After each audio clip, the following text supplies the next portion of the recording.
اور یہی وقت کی ضرورت ہے میرے بچوں، یہی وقت کی ضرورت ہے. حافظ بنو، ڈاکٹر بنو، حافظ بنو، پترکار بنو، صحافی بنو، حافظ بنو، انجینئر بنو، حافظ بنو، ڈاکٹر بنو، حافظ بنو، ایس پی بنو، حافظ بنو، ڈی آئی جی بنو، حافظ بنو، ڈی ایم بنو، حافظ بنو، کلکٹر بنو، حافظ بنو. السلام علیکم. Peace be upon you. آپ کا سلام. کیا جواب دیتے ہیں آپ؟ وعلیکم السلام. Peace be upon you also. آپ پر بھی سلام. یعنی کہ ہم لوگ ایک دوسرے کو سلامتی پہنچانے والے لوگ ہیں. ہم امن کے قائل ہیں. ایک پرامن خوشگوار انسانی ماحول بنانے کے لیے ہمیں ہدایت دی گئی ہے. اس لیے ہمارے اللہ کے رسول نے مخاطب ہوتے ہی السلام علیکم کہنا سکھایا، جس کا جواب وعلیکم السلام. تو کم سے کم السلام علیکم کو آپ رائج کریں چاروں طرف، اور الحمدللہ یہ تربیت تو آپ لوگوں نے دیکھی ہے. اعوذ باللہ من الشیطان الرجیم. I seek refuge from the condemned shaitan. Bismillah ar-Rahman ar-Rahim. In the name of Allah, the most gracious, the most merciful. یہ ہمارا یقین ہے، اور اسی یقین کے ساتھ ہم اس دنیا میں ہے. یہی ہماری پہچان ہے، اور دنیا میں بھی ہماری ترقی، ہماری بقا، ہماری عزت، ہماری وقار اسی سوچ اور اسی فکر سے ہے. اور اسی کے ساتھ ہمارے نبی حضرت محمد صلی اللہ علیہ وسلم محسن انسانیت بن کے آئے تھے. وہ صرف مسلمانوں کے لیے نہیں بلکہ پوری دنیا کے لیے رحمت بن کے آئے تھے. لہذا اللہ کے رسول کے انسانیت کا جو پیغام ہے، انسانوں کے نام کا جو پیغام ہے، سوشل ریفارم موومنٹ ہے، اس موومنٹ کو لا کر کھڑا کرنا ہمیں ضروری ہے. اس میں ہم کسی مذہب کی تفریق نہیں کریں گے، کیونکہ ہم انسانیت کا پیغام لے کے چلنے والے اس دنیا میں ہیں. We are the real torch bearers. We are the real torch bearers of the best civilization in the world. And inshallah, this is our responsibility in the world to create, to establish the best human civilization, and we must be ready for this. آج کے programme کی صدارت کر رہے ہیں محترم جناب عالی مقام سید سیف الدین اسد صاحب. آج کے پروگرام میں مہمان خصوصی کی حیثیت سے ہمارے بڑے بھائی علی گڑھ مسلم یونیورسٹی کے سابق صدر اور قومی طور پر نیشنل لیول پر ایک بہترین صحافی بھی اور ساتھ ساتھ سیاسی بہادروں میں سخت نظر رکھنا ان کی دوربینی کا اندازہ ہے مجھے. اس لیے تھوڑا بولتے بولتے ہوئے بھی ڈر رہا ہوں کہ پتہ نہیں کون سی مجھ سے غلطی ہو جائے اور میں زد پہ آ جاؤں.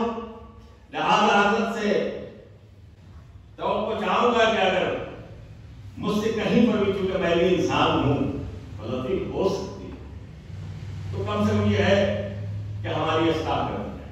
ابھی ہمارے سامنے محترم جناب مختار اشرف صاحب اپنی بات رکھ رہے تھے، اور یقینی طور پر میں ان کی بات سے متاثر ہوں. ان کی تقریر سننے کے بعد، ان کی گفتگو کو سننے کے بعد، میں جو ہمارے بچے یہاں جو بیٹھے ہوئے نظر آ رہے ہیں، الحمدللہ you are going to become shining stars of future. آپ مستقبل کے چمکتے ستارے بننے جا رہے ہو. You are going to lead our society. آپ ہمارے سماج کی رہنمائی کرنے جا رہے ہو. اس لیے کہ اللہ کا قرآن جو آپ کے سینے میں ہے، اس سینے سے جب نور منور ہوگا تو اس طرح میں ساری جگہ پر پورے ملک میں اس کی خوشبو آپ انسانیت کا پیغام لے کے چلیں گے انشاءاللہ. جو اللہ کے رسول کی جو ہدایت ہے، جو انسٹرکشنز ہیں، انشاءاللہ ایک بڑی آبادی اس کو فالو کرتے ہوئے دیکھیں انشاءاللہ. اور اس کے لیے میں متاثر ہوں محترم جناب سید سیف الدین اسد صاحب سے کہ تنگری سے اٹھ کر اور اختلافی مسائل سے اٹھ کر آج کے بچوں کو جس طرح سے تربیت دینا چاہیے، اور جس طرح سے انہیں انسانی پیغام کے ساتھ انسانیت کی خدمت کے لیے اس شوق سے لبریز کرنا چاہیے، وہ کیوریوسٹی ان کے اندر ڈیولپ کرنا چاہیے۔ الحمدللہ کئی دن سے میرا آنا ہو رہا ہے اور یہ چیز میں بچوں میں دیکھ رہا ہوں۔ آپ تمام بچے قابل مبارکباد ہیں۔ بارگاہ مختار اشرف صاحب کی بات کو سننے کے بعد اتنا کہنا ہوگا، اور اس چیز کو بچے نوٹ کر لیں، آپ ذہن پہ بٹھا لیں کہ اللہ سے کرے دور تو تعلیم کی فتنہ، اللہ سے کرے دور تو تعلیم کی فتنہ، جاگیر بھی املاک بھی اولاد کی فتنہ۔ اللہ سے کرے دور تو تعلیم بھی فتنہ، جاگیر بھی املاک بھی اولاد بھی فتنہ، ناحق کے لیے اٹھے تو شمشیر بھی فتنہ، ناحق کے لیے اٹھے تو شمشیر بھی فتنہ، شمشیر ہی کیا نعرہ تکبیر بھی فتنہ ہے۔ لیکن افسوس کی بات یہ ہے کہ آج بڑی تعداد میں ہمارے بچے اردو زبان کو چھوڑ رہے ہیں، فارسی تو ہم اپنے گھروں سے رخصت کر ہی چکے ہیں، اور قرآن شریف بھی اگر ہم پڑھ رہے ہیں تو ہزاروں کی تعداد میں حافظ تو ہے، الحمدللہ ان کی بابرکت قدم چاروں طرف ہے، لیکن اگر ان کو قرآن شریف کے معنی سے اگر اس طرح سے وہ سمجھ ان بچوں میں پیدا کر دیا جائے تو یقینی طور پر اللہ کے قانون کو سمجھنے میں آسانی ہوگی، اور اس کی سخت ضرورت ہے۔ اور میں مبارکباد دیتا ہوں سید سیف الدین حضرت صاحب کو کہ آپ اس جمشید پور کی سرزمین پر نہ صرف یہ ہے کہ آپ ان بچوں کو قرآن سے، سنت سے، اللہ کے رسول کے احکامات سے آپ لیس کرنا چاہتے ہیں، بلکہ آپ ان کو ڈاکٹر بھی بنانا چاہتے ہیں، آپ ان کو انجینئر بھی بنانا چاہتے ہیں، آپ ان کو ایس پی بھی بنانا چاہتے ہیں، آپ ان کو ڈی آئی جی بھی بنانا چاہتے ہیں، آپ ان کو ایڈوکیٹ بھی بنانا چاہتے ہیں، آپ ان کو جرنلسٹ بھی بنانا چاہتے ہیں، اور یہی وقت کی ضرورت ہے میرے بچوں، یہی وقت کی ضرورت ہے۔ حافظ بنو، ڈاکٹر بنو، حافظ بنو، پترکار بنو، صحافی بنو، حافظ بنو، انجینئر بنو، حافظ بنو، ڈاکٹر بنو، حافظ بنو، ایس پی بنو، حافظ بنو، ڈی آئی جی بنو، حافظ بنو، ڈی او بنو، حافظ بنو، کلکٹر بنو، حافظ بنو۔ یہی وقت کی ضرورت ہے، اور اسی سوچ اور اسی فکر کے ساتھ میں آپ کے درمیان کھڑا ہوں۔ نہیں، اور دوسری چیز تعلیم کے سلسلے میں حضرت میں آپ کا توجہ چاہوں گا کہ اکثر پورے ہندوستان کے اندر میں ایک پروپیگنڈا جس کی وجہ سے بھی اصلی تعلیم سے روک دیا گیا بچوں کو بڑی تعداد میں، اس کے اثرات بڑی منفی رہے جب تعلیم کو دین اور دنیاوی بنیاد پہ بانٹ دیا گیا۔ تعلیم ہے، ہاں علم نافع ہونا چاہیے، ایسا علم جو انسانوں کو نفع پہنچائے اسے حاصل کرنا چاہیے۔ ہم علم طبیعت بولتے ہیں تو علم طبیعت کو سمجھ میں آتا ہے، انگلش کو بولتے ہیں، فزکس کو کہتے ہیں دنیا کی پڑھائی۔ ہم علم کیمیا بولتے ہیں تو اس بات کو سمجھتے ہیں، کیمسٹری بولتے ہیں تو سمجھتے ہیں کہ دنیا کی پڑھائی۔ تو یہ کیا ہے؟ یہ آپ اگر عباسی ڈائنسٹی میں جائیں اور دوسرے ڈائنسٹیز میں جائیں، آپ اپنی تاریخ کو بندے بغداد میں کنگال کے دیکھیں، علم کیمیا کی پڑھائی ہوتی تھی، علم طبیعت کی پڑھائی ہوتی تھی، علم نجوم جس کو ہم انگلش میں ایسٹرونومی بولتے ہیں، اگر ہم ایسٹرونومی میں گئے تو دنیا کی پڑھائی، یہ ساری پڑھائی مدرسوں میں ہوتی تھی۔ اور الحمدللہ جو بڑے بڑے سائنٹسٹ پیدا ہوئے جن کے ایکسپریمنٹ، جس کے تجربے کی بنیاد پر آج یورپ جو ہے بیٹھ کے ترقی کر رہا ہے، سائنس اینڈ ٹیکنالوجی کے میدان میں آگے بڑھ گیا ہے۔ لیکن اگر آپ بہت اندر تک کسی طرح تک جائیں گے تو آپ کو سمجھ میں آئے گا کہ ہمارے آباء و اجدادی نے وہ سائنس اور ٹیکنالوجی دیا ہے، اور اس ملک میں اگر میزائل کو کسی نے ایجاد کیا ہے تو ٹیپو سلطان نے ایجاد کیا تھا، جس کے ایکسپریمنٹس کو، جس کی کاغذات کو، جس کے ریسرچ پیپرز کو انگریز لندن لے کے چلے گئے، اور اس کے بعد وہ پوری دنیا میں پھیل گئی اور میزائلوں کا رینج شروع۔ صحیح فرمایا مختار اشرف صاحب نے کہ اب ہم کو دینی تعلیم کے ساتھ ساتھ ان دنیاوی تعلیمات سے بھی ہم کو لیس ہونا ہے، اور اس کے لیے سید سیف الدین حضرت صاحب کا قدم قابل مبارک۔ اب جنگ بدر کا ایک واقعہ میں بیان کرتا ہوں تاکہ ذہن صاف ہو جائے کہ جنگ بدر میں وہ لوگ جو اٹھ کر آئے تھے ہزاروں کی لشکر میں، ہزاروں کی تعداد میں، کس نیت کے ساتھ آئے تھے؟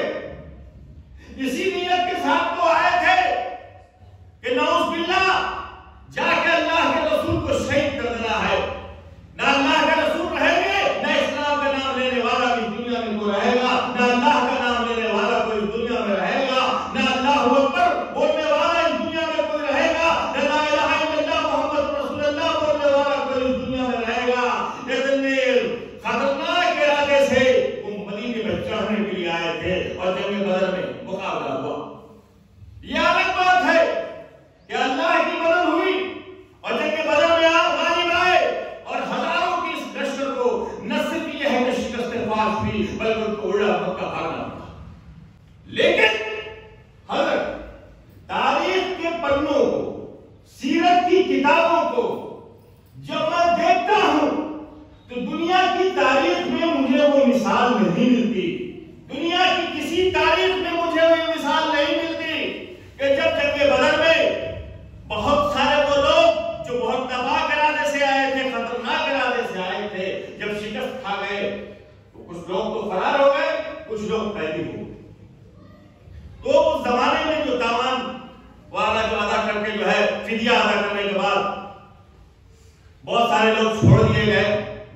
چند صحابہ کرام نے اللہ کے رسول کو کہا کہ یا اللہ کے رسول، ابھی بہت سارے قیدی رہ گئے ہیں، ان کو کوئی چھڑانے والا نہیں ہے، ان کا کوئی فدیہ دینے والا نہیں ہے، لیکن سب کے سب پڑھے لکھے معلوم ہوتے ہیں، لیکن سب کے سب پڑھے لکھے معلوم ہوتے ہیں. تو اللہ کے رسول نے کیا فرمایا؟ کہو جا کے ان کو، بچے کو پڑھائے اور رہائی پائے.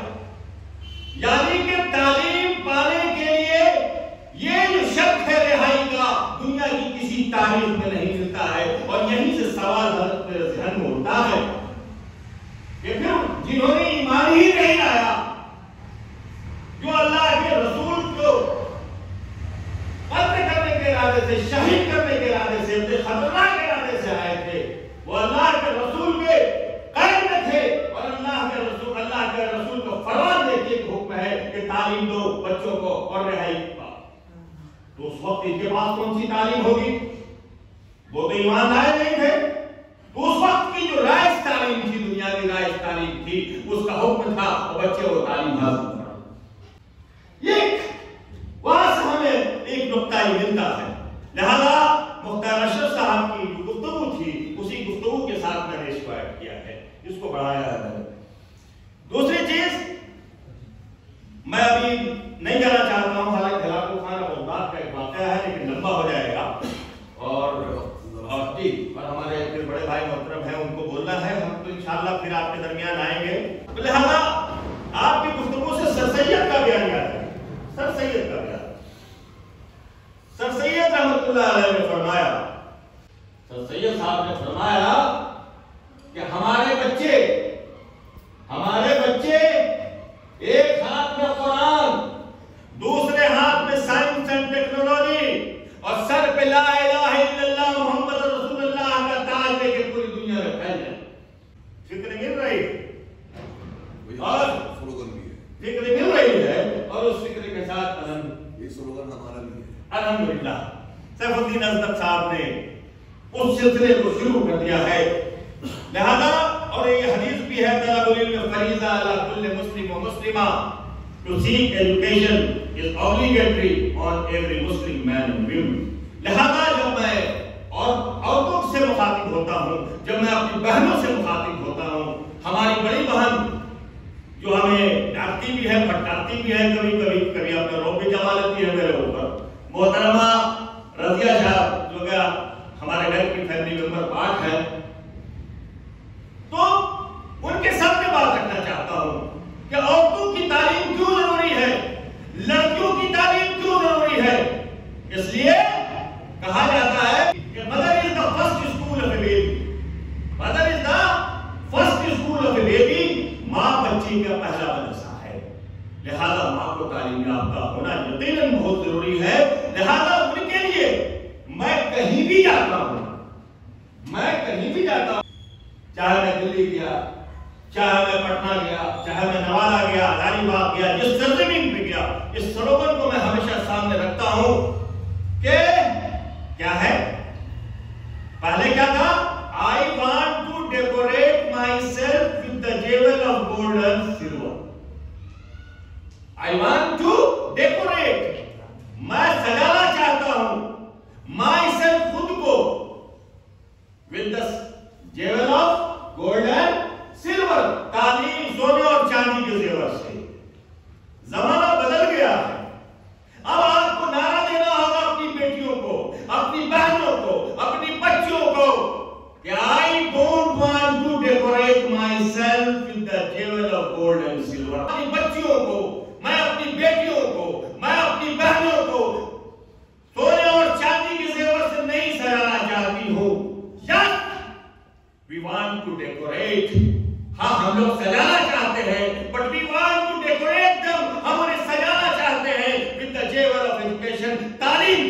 سے اور جس دن تعلیم کے زیور سے آپ اپنے بچوں کو سجا دیں گے، سونا اور چاندی آپ کے قدموں کا دھول ہوگا. بانٹ دینا محلوں میں، بانٹ دینا رشتہ داروں میں، بانٹ دینا دنیا.